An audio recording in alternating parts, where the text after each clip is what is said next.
Aid to the Church in Need, ACN has helped to rebuild 6,000 homes for Christians from Iraq who returned after the fall of the Islamic State.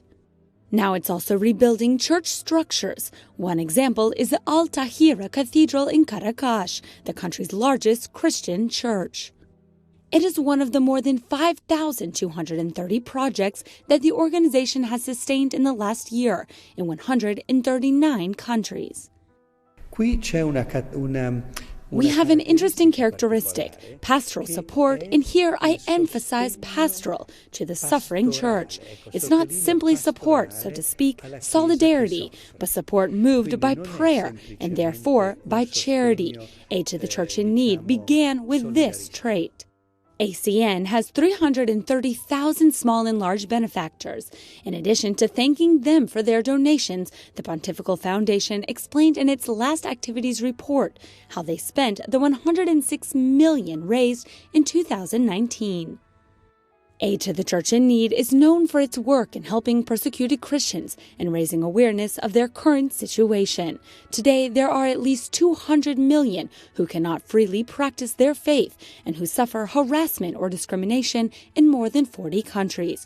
For example, ACN supported 2019 Christian projects in Nigeria, Cameroon, and Burkina Faso, where jihadist fundamentalism and terrorism is raging. Also, our project partners informed us that in the area of the Chad Lake, borders between Cameroon, Nigeria and Chad, Boko Haram has suddenly returned and reinforces its presence using new horror strategies such as cutting off the ears of the village woman as a punishment for not having obeyed their preaching. In Syria, where the population is paying the consequences of 10 years of war, they delivered emergency and survival aid.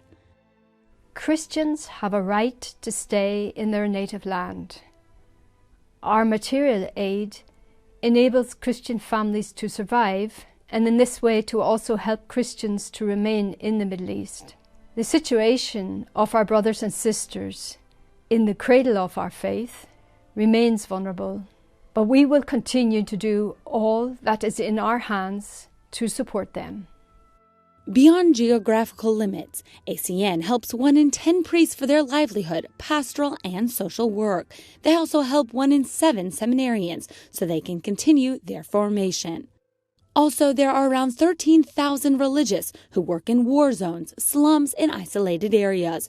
Now the priority of Aid to the Church in Need is to support them in the pandemic so they can continue caring for so many forgotten people. I